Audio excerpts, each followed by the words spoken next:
Today we have with us Brian Snelling, who is a neurosurgeon who is trained in doing both. So maybe he could, Brian, do you want Sure. to answer Alexandra? Yeah. Just a quick background. I think I really appreciate everybody sharing their stories. It's always refreshing and inspiring to hear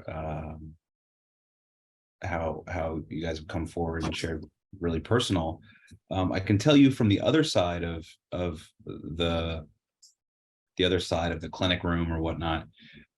It's it breaks my heart to hear a lot of what you guys have gone through. I'm sure, as Pierre knows, when you do know about IIH, or let me rephrase that, like when you know as much as we know currently, which there's still more to be learned, and you see patients who have sort of bounced around from physician to physician, and they haven't really received a diagnosis.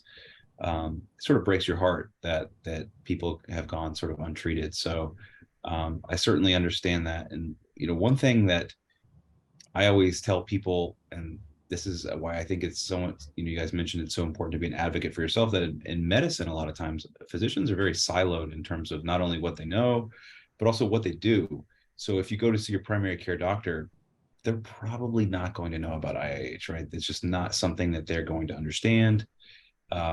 Certainly if they're older, and they've gotten out of med school, that's just not something that they may understand. And even, a neurologist, that may not be something that that may be something that they have some sort of cursory understanding of. But what are the latest treatments? Do you need to see a neuro-ophthalmologist?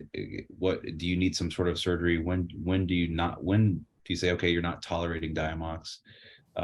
Those can all be difficult, so I think being your own advocate is unfortunately what often has to take place. Otherwise, you find yourself going from physician to physician until you end up seeing somebody who says, okay, well, I actually do know what's going on with you, and you have IIH and you need X, Y, and Z. You're going to have to get, lumbar puncture, this, and this, right? And then somebody finally tells you that sort of can get you started on the right path.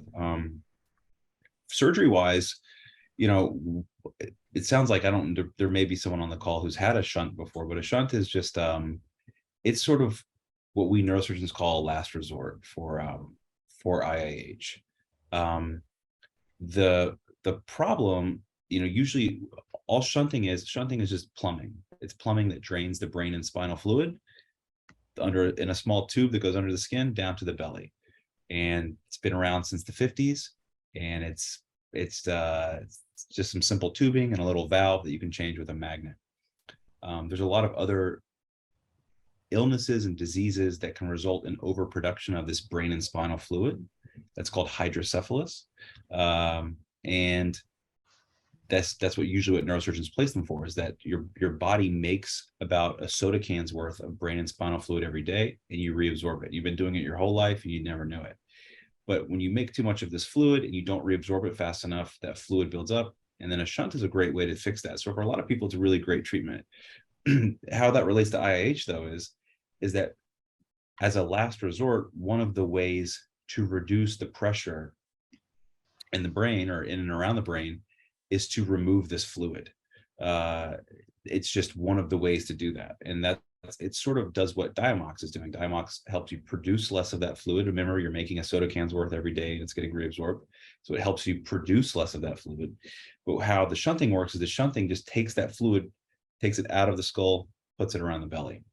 So it's not really solving what's caught the issue. And so I think that's where some people, that's why neurosurgeons like to treat that as a last resort, because it's an overproduction of brain and spinal fluid isn't the problem. And that's usually what we place them for. It can help. And how it helps is it usually can help prevent worsening of vision. So if someone were to come to see me in clinic and they had vision problems and they weren't candidates for any other sort of treatment and they'd failed medical therapy, shunting sort of is the last line of defense we have to save vision. And it can work for that. The problem is it doesn't solve all of the other problems that go along with IIH. It wouldn't solve pulsatile tinnitus. It wouldn't solve headaches, right? It really just manages to keep your vision hopefully where it's at, not let it get worse, but it may not even improve the visual loss you may have already had. The other you know, again, and if you've not seen a neurosurgeon before, we're often reluctant to place them. Oftentimes, when you're placing this tubing into the brain, the fluid spaces are pretty large, and they're easy to place, and the catheter can drain the fluid adequately. What happens in IIH though is that as that pressure increases in the brain, due to venous, an inability of the venous blood to return properly and whatnot, the fluid spaces actually get really small, and they develop sometimes what you can call slit-like ventricles. If you've had MRIs and you have IIH, you may have seen that on your MRI report. Oh, it says you have slit-like ventricles. What that means is now we have to place this tubing into a very tight space where the actual volume of fluid is very narrow. And all this tubing is it's simple plumbing. It's like the plumbing in your house, right? So it's in this patient cohort, in IIH patients, that tubing can break down quite frequently. In my experience, I've seen patients that have had shunt malfunctions where the brain collapses around the catheter because we're trying to do the best we can with what we have, and they need a revision surgery. So that can often be you get put on the path of getting multiple revision surgeries. Sometimes they work well, but sometimes it could be frustrating. So that's why we generally like to reserve that as a last resort. There are other options. There's things called optic nerve sheath fenestration, which is done by usually like a neuro-ophthalmologist. And as Pierre alluded to, there's venous sinus stenting, and that's something that's we're learning more and more about. That's taken more of a role in helping patients. And the thought is that by that, it's hard to know. I think Pierre, correct me if I'm wrong. Pierre's very humble. Pierre's a world expert in all of this. But it's hard to know whether the vein narrowing comes first or the vein narrowing is just a sequelae of IIH itself. But by opening the vein back up with a stent, you can dramatically reduce that pressure. So what will often happen is if you're determined to, you have venous sinus stenosis, you're determined to be possibly a candidate, the first thing you would have done is what's called venous sinus manometry. And a venous sinus manometry generally is it's where you have an outpatient procedure where they put a small catheter up, and sometimes they put the catheter in one of the arteries that delivers blood to the brain, and they take some pictures of the arteries, and the arteries drain into veins so they can look at the veins. But separately, they'll take a very small catheter and put it in the venous system and go up, and they'll actually measure the pressure around the different veins of the brain. The veins of the brain are called sinuses. That's very confusing, right? Because you're like, well, wait, isn't my sinus like what drains? Like it's my nose or something like that, but it's not. So sinus is a medical term that can mean two different things. It can either mean the sinuses in your nasal passages, but when you talk to physicians like Pierre and myself, that really becomes the sinuses is a medical term for the veins that drain the large veins that drain the blood from the brain back into the internal jugular veins of the neck. And so if that narrowing is there, we take a very small catheter and we navigate past the narrowing and we measure the pressure. And we say, okay, is the pressure high anywhere?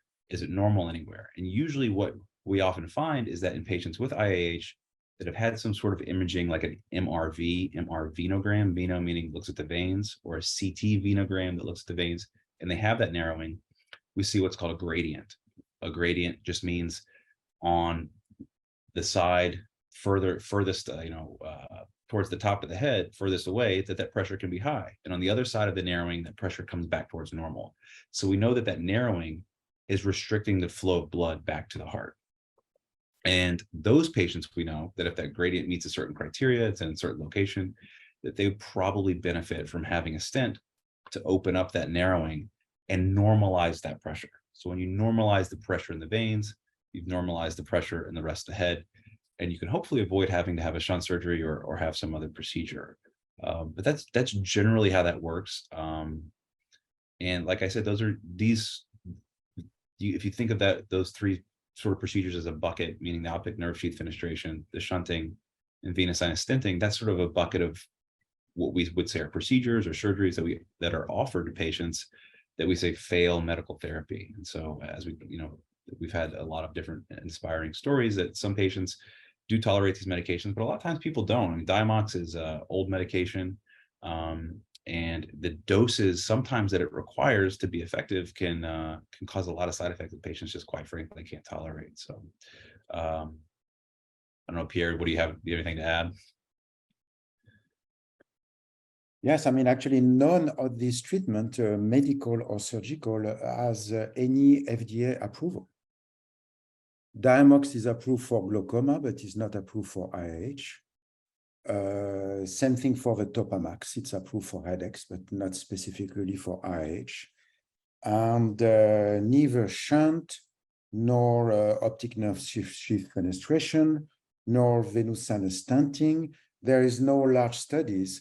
None of these three techniques have had any have been validated by a large what we call RCT, you know, randomized controlled trial, a large prospective trial.